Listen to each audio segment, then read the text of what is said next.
This is my prayer of faith. This is my prayer of faith.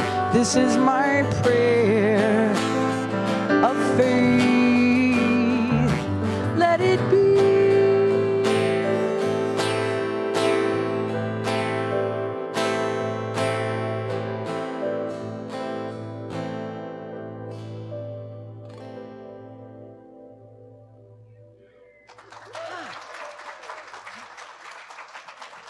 Came across a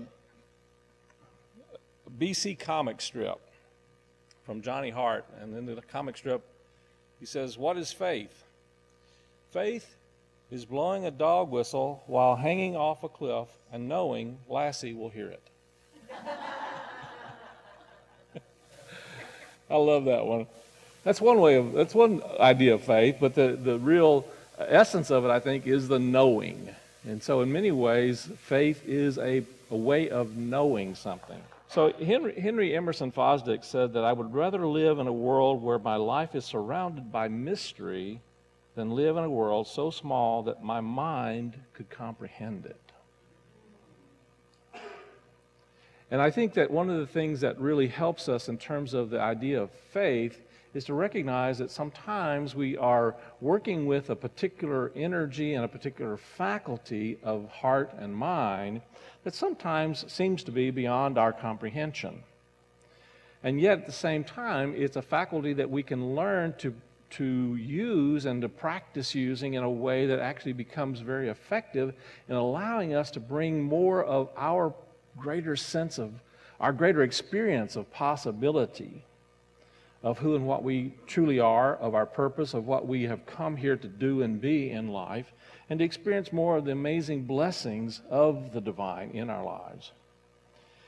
Alice Bailey said the faith is a higher faculty than reason, so it's not necessarily something that you are able to figure out. I know the mind likes to try and figure things out, right? But sometimes faith is the ability to let go of the need to figure it out, and to be able to step beyond that rational, logical way of looking at things and thinking about things and seeing things, so that we can allow something to work through us that really is not in a rational, logical order or way. And so Charles Fillmore, the co-founder of Unity, says that faith is the perceiving power of the mind linked with a power to shape substance.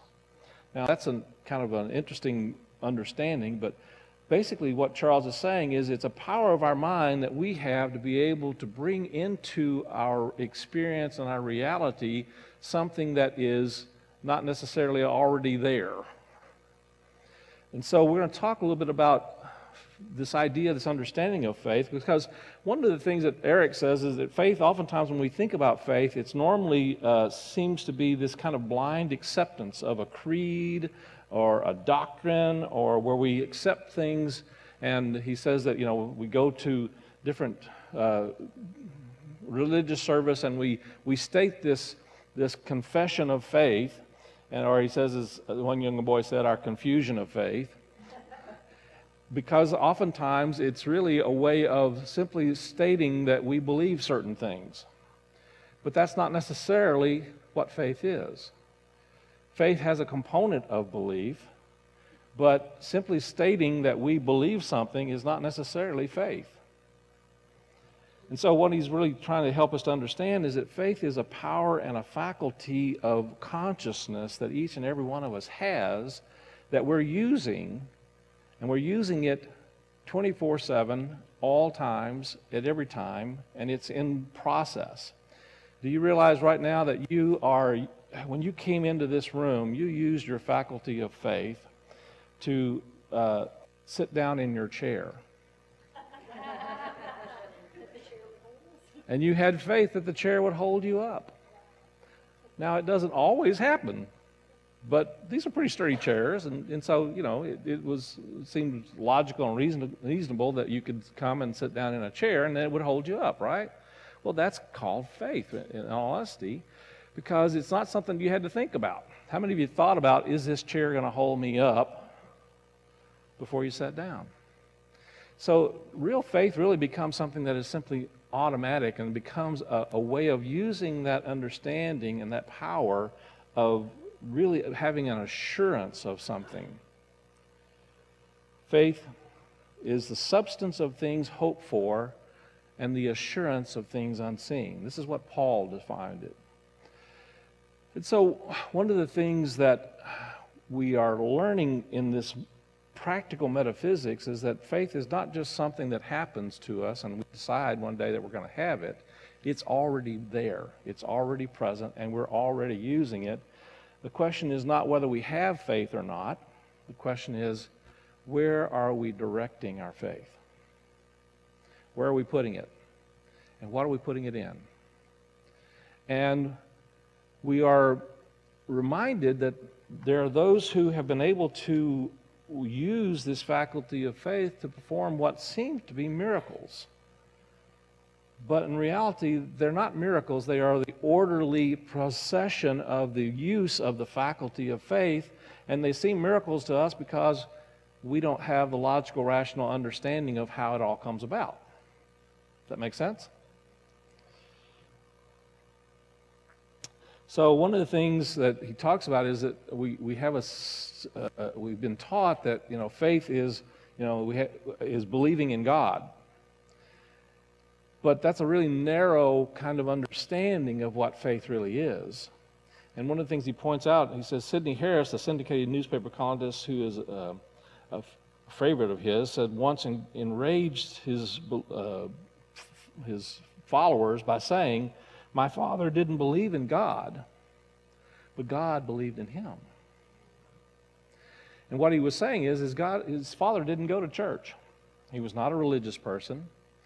And yet he lived a life that really expressed these ideas and principles that oftentimes you find and see and hear in church by being of service to others, by loving, by being a person who really exhibits a higher order of being in many ways. And so he had an understanding that it wasn't that he needed to believe in God in order for him to live that kind of a life, but the reality is that God actually believed in him and worked through him in ways that were absolutely amazing. I firmly, I'm going to share with you folks that I'm not a very religious person. I think that many times religion gets in the way of our true possibilities, our true nature, because religion is really formed and shaped of man-made ideas and beliefs about how we are supposed to be. And I'm going to suggest to you that that doesn't necessarily define who we are, and sometimes it gets in the way of who we truly are. And so religion in and of itself can be a way for us to experience more of our possibilities, or it can be a stumbling block if it becomes something that says you have to be this way. And oftentimes that's what religion does, unfortunately. It says in order for you to be acceptable in the sight of God, like religion knows what God, how that unless you are this way, then you cannot be loved by God. You cannot be accepted by God. We watched an amazing and powerful movie last night, a disturbing movie, by the way, called Boy Erased last night. And it has a very powerful, but in my opinion, a very disturbing message, but also it comes out with a hopeful possible message. And it really was saying that certain people can only be in God's grace. And if you're not not one of these people that are in God's grace, then we're going to change you so that you can fit into what we think is acceptable to God, which is what I call religious abuse. So I'm not going to go too far off on that tangent because I want to talk about faith, but it's not the same thing to say that I believe in God and follow a particular doctrine or creed and then go out and put that aside on Sunday and be someone who is basically judgmental, critical, who is really basically trying to make the world fit into our idea of what is acceptable. Does that make sense? So I'll get off that platform for right now. So one of the things that Eric says is, what I'm saying is that you don't have to believe in God, interestingly enough. He says that you don't have to believe in God in order to pray. That's an interesting idea, isn't it? Because you can use the power of faith in prayer whether you believe in an idea, this traditional concept of what God is or not. In reality, the more you allow yourself to free yourself from a traditional concept of God, the more effective I believe your prayers can be. Because we have a tendency to still consider and think about God as something out there. And we are looking for something out there to do something that we are asking, begging, beseeching for, whatever, in terms of our prayers. And that's not how prayer actually fully works. He says, you don't have to believe in God in the sense of knowing all about God and having a theological position about God. If you can get in contact with the process and let it express through you by loving, not talking about love, but by loving and by believing, then the activity of the internal process works for you. You know, the reality is, you don't have to believe in electricity in order to go turn on the switch. It's true, isn't it? How many of you believe in electricity? You believe in electricity because you went and turned on a switch and something happened, right? And in many ways, that's what happens for us in terms of our faith. The more we begin to allow ourselves to get past this idea that we have to have a rational, logical conception of something and how it works before it can work, and just begin to take the steps that we're inspired or guided to take, then something begins to happen within us, and we begin to develop and strengthen this muscle in us of our faculty of faith. So we're talking about the difference between having this faith in God and faith from God, which is an interesting way of putting it if you think about it.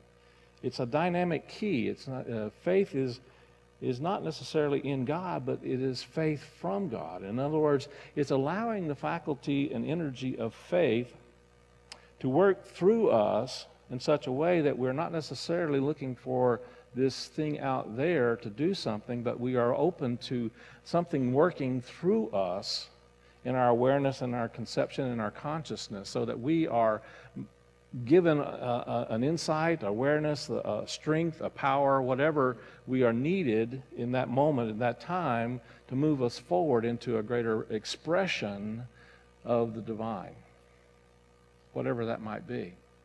But in order for us to have faith, we talk about different spiritual qualities in Unity, the 12 powers, and one of those, of course, is will.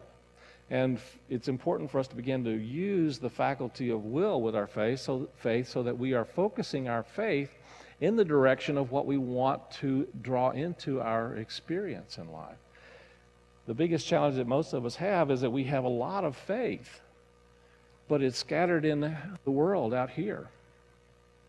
We're putting our faith in our government. We're putting our faith in money. We're putting our faith in, or sometimes we're putting our faith in the lack of money. We're putting our faith in the medical community, or we're putting our faith in the lack of health. We're putting our faith in our illnesses. Sometimes our illnesses become more powerful than our health. In our thinking, in our belief systems, in our ideas. And so part of our work is to use the power of will, which is the ability to choose, to focus, and shift that awareness so that we are putting our faith in the wholeness that already exists within us, the abundance that's already available to us, the love that's always present.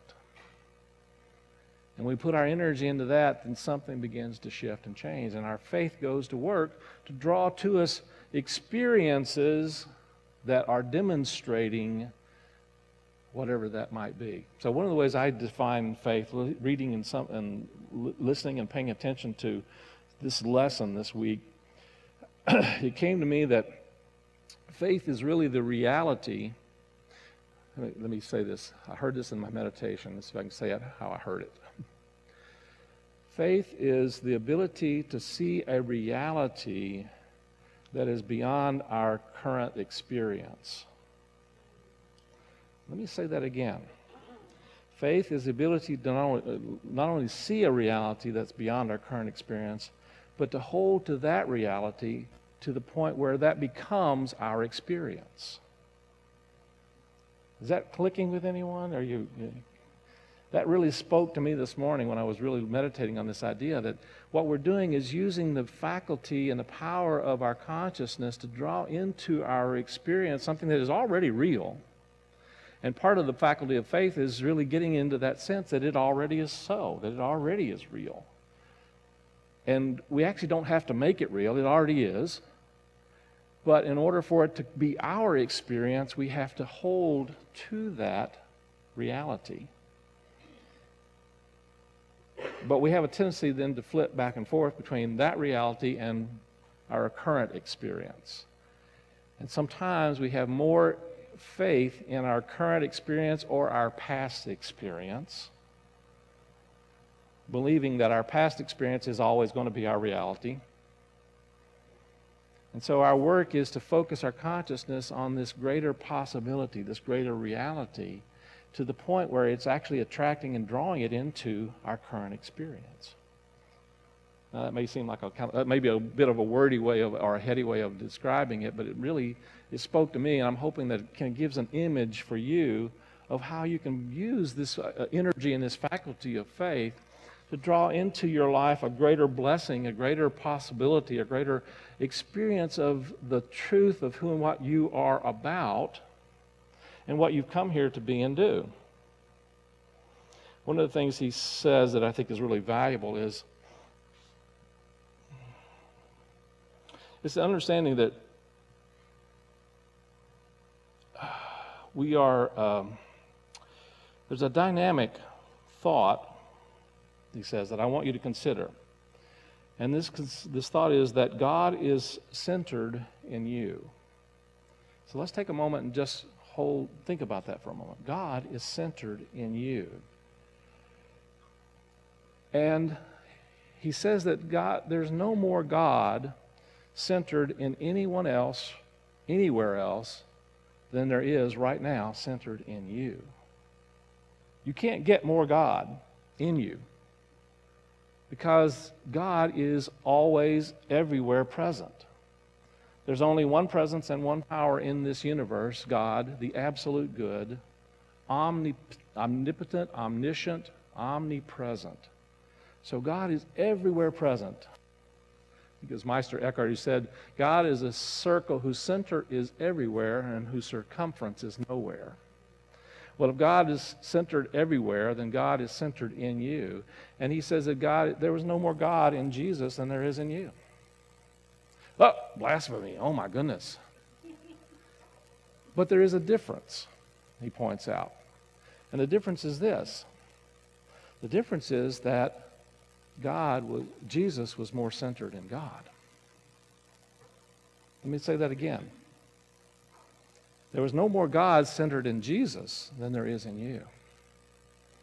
But the difference is Jesus was more centered in God and worked and operated from that space, from that energy, from that consciousness of being centered in the divine, of recognizing that that divine was already in him and that he was centered in that space of the divine and acting from that place within himself where he knew and saw and experienced that place where he was centered in God, where he was one with the divine. And that's what made it possible, I believe, for him to draw into his experience and reality and the reality of others the amazing miracles, he brought people into their wholeness because he helped them to connect with that divine. So the reality is that we are always connected to the divine, but we are not always conscious of that connection or aware of that connection. And part of our work is to become more conscious and aware that we are not only, that God is not only centered in us, but to become even more centered in our unique divine nature, in the presence of the divine, as we are going through our daily life, as we are living things from a place of dealing with whatever is happening in the world. I love that awareness, that understanding. To me, it just really speaks volumes. He says, we really carry the thought a little further. You know certain people, like Jesus, who do demonstrate greater capacities. But when we recognize it's not because there's more God in them, or they have greater faith. See, here's the thing. Faith is one of the attributes of the divine. And so you can't get any more faith than you already have. The supply is already unlimited. You already have all the faith that you need. And it's a matter of allowing that faith to be focused in the direction of your greater possibilities. It's allowing that faith to be focused in the direction of your health and wholeness as opposed to your illness. It's a matter of allowing your faith to be focused in the area of your abundance and removing it from a belief and the ideas and turning it away from the ideas of not enoughness. Anybody ever had any not enoughness? We seem to have, I would suggest to you that one of the gods of our world is scarcity. And there seems to be a lot of worship of this God. Have you noticed that? And we have a lot of faith in it. In fact, I'm going to suggest to you our whole economic system is based on it. It's based on a limited supply.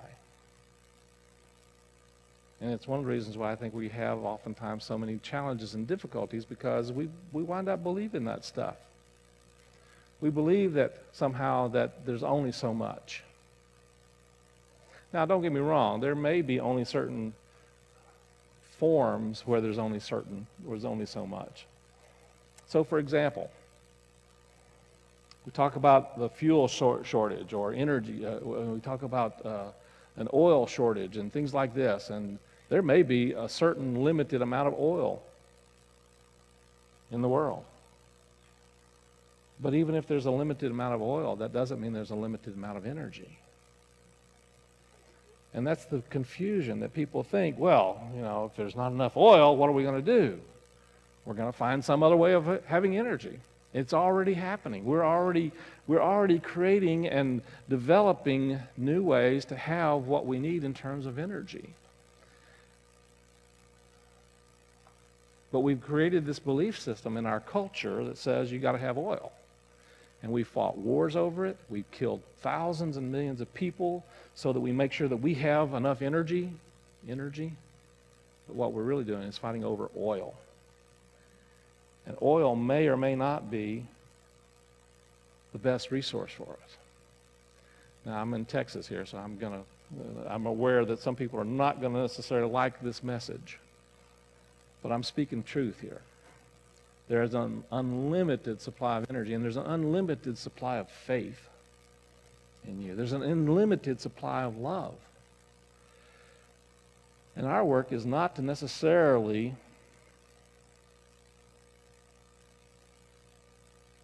try to get more of it, because the reality is, because of the way our consciousness works, the moment that we begin to try to get more of this, what we're doing is we're affirming to the universe as I don't have.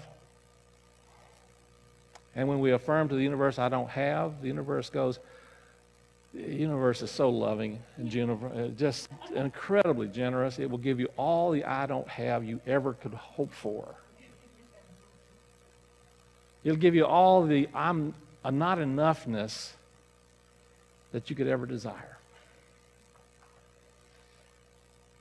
And that's how loving this amazing universe is.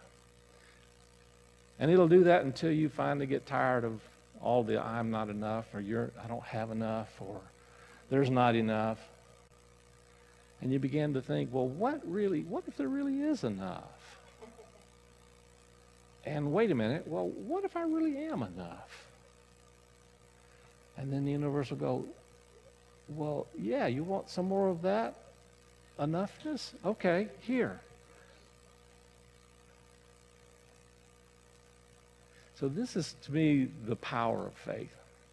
It's not so much that we're putting it in some kind of being or deity out there. It's learning how to tune into that place within us where we can shift our energy and our consciousness to the point where we are holding an awareness of the greater possibility, the greater reality that is calling us forth into a greater expression of unlimited possibilities.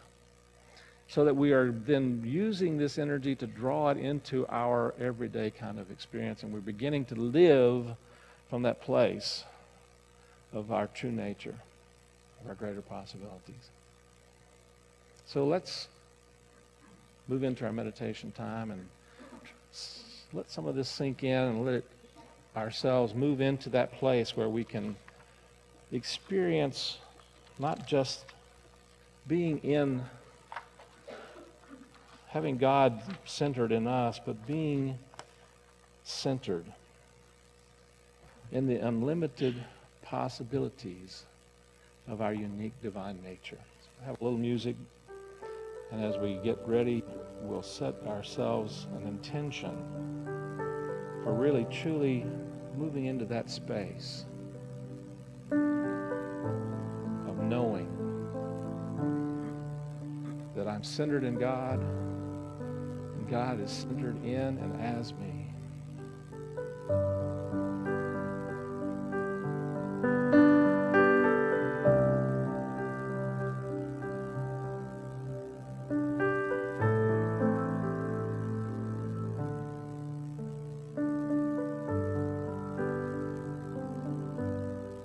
You are the face of God. I hold you in my heart. You are a part of me. You are the face of God. You are the face of God. I hold you in my heart. You are a part of me. You are the face of God. God is centered in God. God centered, I'm centered in God. God centered, I'm centered in God. God centered.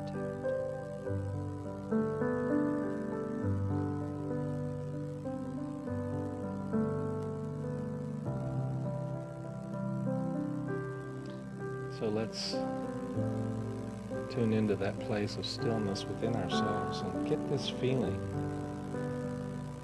that God is centered within you. And there's nothing you can do about it. You can't create it, you can't change it, you can't alter it. You can't make any more of it. Can't make it any more real. This is your true spiritual reality. And the whole universe is rushing, streaming, pouring into you from all sides while you just sit here, quietly, peacefully. And the universe is centered in you. All love, all power, all life, all creativity is centered in you, right here, right now. This is the reality of you. And as you think about it, accept it, believe in it, and you're centered in this process. You're centered in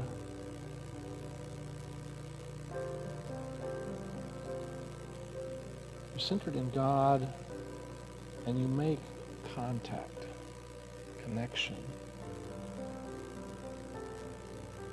And through your life, through your mind, through your heart, through your hands, there's a flow of dynamic potential and possibility for your own being. And it's effectively released so that you can do the kinds of things that you need to do. And do them more easily, effectively, to do them more successfully, and to be even more fulfilled in their doing, because they're coming from your being.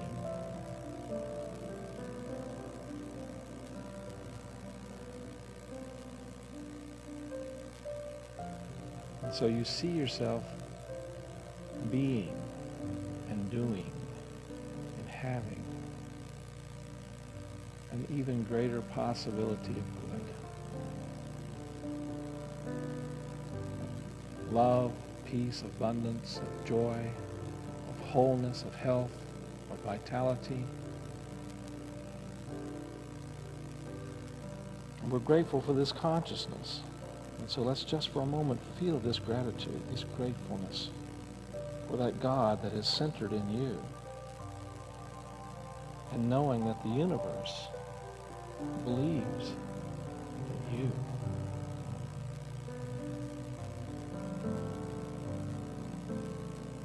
And feel a gratitude for allowing yourself to be this wonderful instrument through which the creative process flows easily, effectively, and fulfillingly.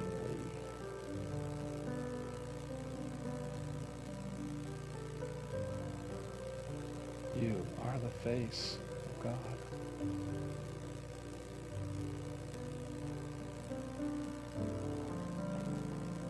Take a nice deep breath now. Breathe that energy of gratitude into and through your heart. Let the awareness and knowing that your faith is working right now to draw even more of that reality into your experience. And so it is. Take a nice deep breath now. Breathing into the heart space. Give thanks with this knowing and this awareness. And when you're ready, gently open your eyes, begin to move around a little bit, begin to stretch a little bit, and let your awareness move back into this room, this time and place, knowing still that you are centered in God and God is centered in you. And so it is.